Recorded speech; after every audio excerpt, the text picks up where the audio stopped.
Hi. Hola. Hi, here's Mr. Dozy. This is Michael Bradley. Hey, I'm Memphis. Hey. Hola. Hello. I'm here with soccer.com. Soccer.com. Soccer.com. And I'm talking with my friends soccer.com. See you soon.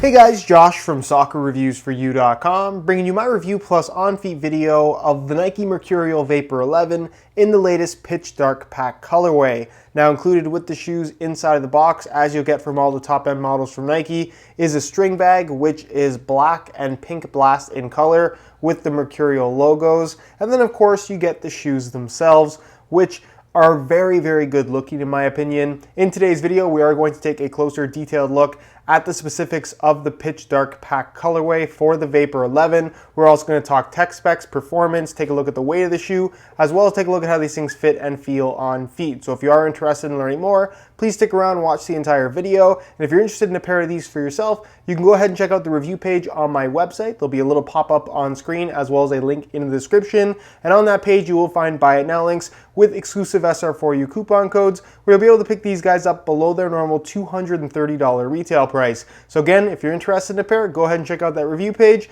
And with that being said, let's get right into the review. To start things off, let's take a closer look at the colorway. Now, just like the rest of the Pitch Dark Pack colors, the shoe is pretty much all blacked out with an accent color. In the case of the Mercurial, the accent color is Pink Blast, which is basically a darker neon pink that you find outlining the Nike swoosh in the Mercurial branding here on the lateral side of the heel, the Nike swoosh and the ACC here on the top, the other Nike swoosh here on the medial side, the insole, and then one more Nike swoosh there on the base. Pretty much everything else is blacked out with translucent studs, and the look is really, really good. In comparison to the Superfly 5 in this colorway, which I made a video on, you guys probably saw it.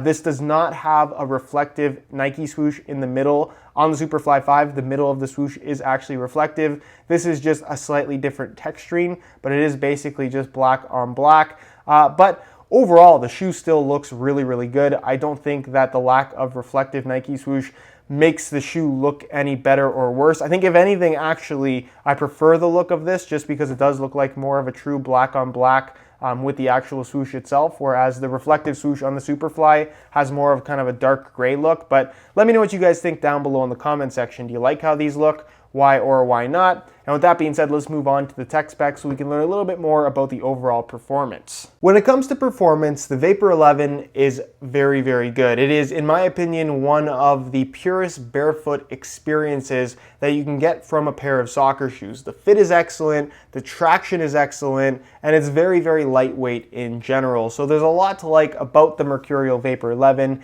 if you're a fan of the Mercurial line, more specifically the Vapor series, because in my opinion, this is the best Vapor that Nike has ever put out. So if you guys do want a little bit more kind of personal opinions on this particular shoe, there'll be a little pop-up on screen to a vlog video I made testing out the Vapor 11. A lot of you guys like that video. Look out for more of those in the near future. But if you missed that one, again, that pop-up is on screen. Go ahead and check it out. But nonetheless, in this video, we're going to go over the basic tech specs that you should know if you are interested in buying a pair of these for yourself. So with the Vapor 11, it's the same general concept that we got with the previous model, the Vapor 10, the shoe that this replaces. It's a one-piece Tasian synthetic upper, so you technically don't have a tongue. Instead, you have kind of an elasticated, slightly stretchy material running through the middle, where both sides of the shoe are fully connected. You have no overlapping materials this way. It gives, in my opinion, a more one-to-one fit when the shoes are actually on your feet, and it also gives a more true kind of consistent touch across the entire foot,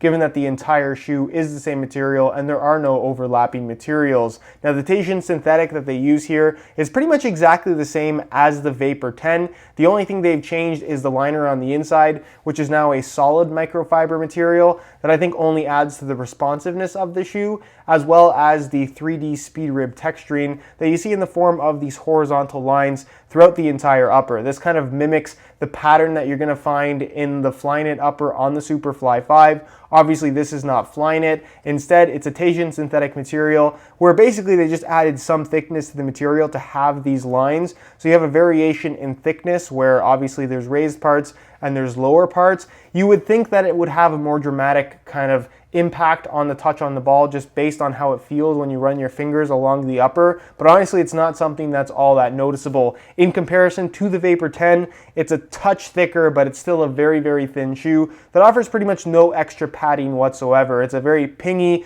kind of raw touch on the ball, very, very close to actually playing barefoot. So if that's kind of what you're looking for, the Vapor 10 is one of, if not the best option out there for that type of experience. If you guys also want to see a comparison video between the Vapor 10 and the Vapor 11, I'll leave it a little pop-up on screen because that video is now live on the channel. The upper on this particular colorway does have a little bit of a different texturing to it in comparison to the initial one, just because of the finish on the upper being more of a matte black as opposed to a glossy black. It's not a difference that actually has any impact on feel based on my experience with the shoe, but it definitely is worth noting because I know once people do get these in their hands, they will probably ask about that. But again, I really wouldn't worry too much about the texturing. Just go for whichever colorway you like better because the playing experience is pretty much the same. The upper is also finished off with ACC All Conditions Control, acting as your wet control element, which you'll find on all the top end models from Nike. The Vapor, of course, remains as a low cut shoe. No issues there. Internal plastic heel counter, smooth synthetic leather heel liner on the inside with a decent amount of padding considering how light the shoe actually is. They do include an insole, which of course is fully removable, although they do glue it in a little bit, not permanently, but they add a little bit of glue, mainly in the heel area, just so the insole won't slide around on you when you're playing, which is actually a really, really nice touch. So if you want to pull them out, you'll notice that at the start, it feels like it's glued in. Just pull it a little bit harder and it should come out pretty easily, and it won't damage anything, of course.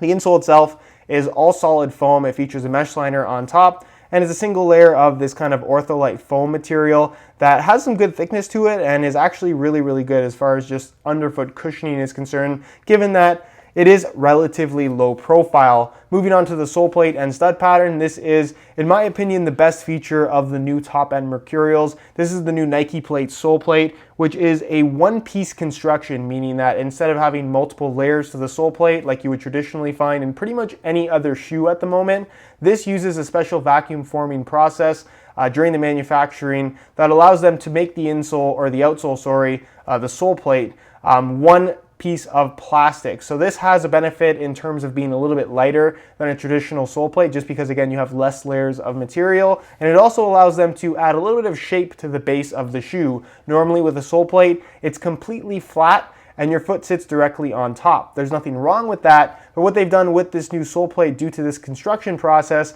is they've added a little bit of shape. It's anatomically fitted, meaning that your foot's going to sink into certain parts of the sole plate. It's kind of like a foot mapping, if you can imagine that.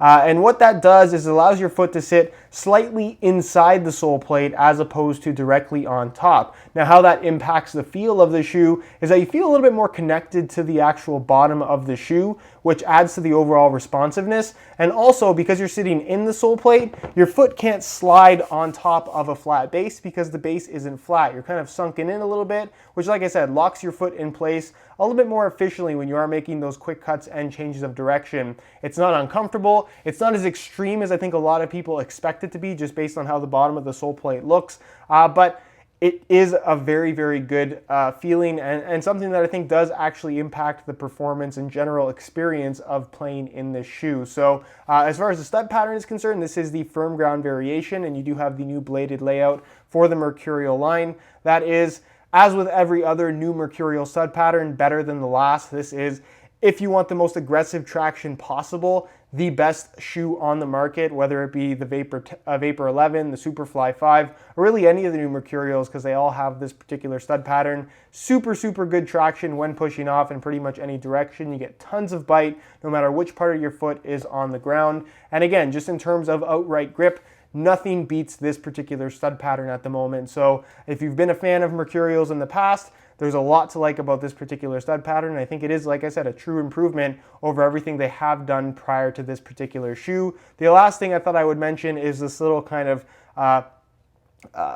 plasticky strip that they have going around the sole plate and upper, just right at the edge here, going through the forefoot and toe box area. Basically, it's just kind of like a rubberized plastic material, a reinforcement strip, if you will, just to strengthen the bond between the sole plate and the uppers. So as far as sole separation is concerned, this is just going to make the shoe that much stronger. And I've personally not had any issues with the durability of the Vapor 11 in general. So I know a lot of people like to ask about durability. Can't really predict how long they're going to last, but they should hold up pretty well. They did take some precautions here again with that reinforcement strip. So again, as far as performance is concerned, if you want something light, tight fitting, offers a barefoot feel and has really, really aggressive traction, there really isn't a better option than the Vapor 11. It should definitely be taken into consideration. When it comes to weight, the Vapor 11 is the lightest Nike shoe to date. It is a little bit lighter than the Vapor 10 and a little bit lighter than the Superfly 5 as well. So I'm going to weigh this pair for you today in real time using this scale. Keep in mind that this is a brand new pair in a size 9 US. We're going to throw them on the scale, and you can see that they weigh in at a very, very lightweight 5.8 ounces, the equivalent of 165 grams. So for comparison's sake, that is pretty much the same weight range that we saw from the original F50 Adizeros that launched in 2010, which were so popular because of how light they are. These are as light as those, and I would argue fit better and are also more comfortable, not to mention they offer much better traction as well. So if you really like the weight range of those really early F50s, you're pretty much getting the same weight from a pair of Vapor 11s with, like I said, a better fit, a more responsive feel, and better traction in general. So again, if you want that super lightweight feel, the Vapor 11 should be on your list of considerations. All right, so here is a look at the Vapor 11s on feet. On my left foot, I have the stock black laces that come with the shoes, and on my right foot, I have a pair of neon pink reflective SR4U replacement laces. If you're interested in a pair of replacement laces for yourself, the website to go to is www.sr4ulaces.com. There'll be a direct link to that down below in the description of this video, as well as a little pop-up on screen that'll take you directly to the website. So if you're interested in a pair, go ahead and check it out. As far as how these things fit and feel on feet, typical of the Mercurial Vapor models, it does have a very tight kind of one-to-one fit. If you don't like super tight shoes, these quite simply are not for you. The upper, despite being very thin, which can generally lead to kind of more of a plasticky feel, is quite flexible and feels pretty comfortable in general. It doesn't have that plasticky sensation that, like I said, is kind of typical of shoes of this style, but that's kind of been the case for Nike. They always seem to be kind of at the top of the game as far as high-end synthetics go, and these are no different. Very, very good, very comfortable despite them being so tight. And considering how lightweight they are, it actually is pretty surprising that they are as comfortable as they are. As far as that sole plate is concerned, again, it is somewhat noticeable the first time that you put them on, and you will notice a little bit of shape to the bottom for the first 10-15 minutes or so, but it's something that you stop noticing and you get used to very, very quickly. No issues with discomfort, and again, it's one of those shoes that you kind of just get used to how it feels as opposed to actually breaking it in. So they're pretty much good to go out of the box, especially if you've worn Mercurials in the past. As far as the overall width of the shoe is concerned, because of the one-piece design and just the kind of narrow profile of the shoe in general, it does have a very tight fit. Again, if you've worn Mercurials in the past, you're unlikely to have any issues with these, but if you do have wide feet, the Mercurial line in general probably just isn't the best option for you. And as far as sizing is concerned, I'm wearing my usual size 9 US here, and the fit and length is absolutely perfect. So if you are looking to order a pair of these for yourself, I would strongly recommend going true to size in order to achieve the best possible fit. All right, guys, that is it for my review of the pitch dark Nike Mercurial Vapor 11. If you guys are interested in a pair of these for yourself, be sure to check out the review page on my website. That is the first link down below in the description of this video, and on that page you will find buy it now links with exclusive SR4U coupon codes where you'll be able to pick these up below their normal $230 retail price. If you have any questions at all regarding this shoe, leave them down below in the comments and I definitely will get an answer out to you. If you enjoyed today's video, found it helpful and informative, be sure to support it with a like. Subscribe if you haven't already for daily videos on all the latest and greatest soccer gear. You can find all my social media information linked in the description as well. And other than that, guys, hope you enjoyed today's video, and as always, thanks for watching.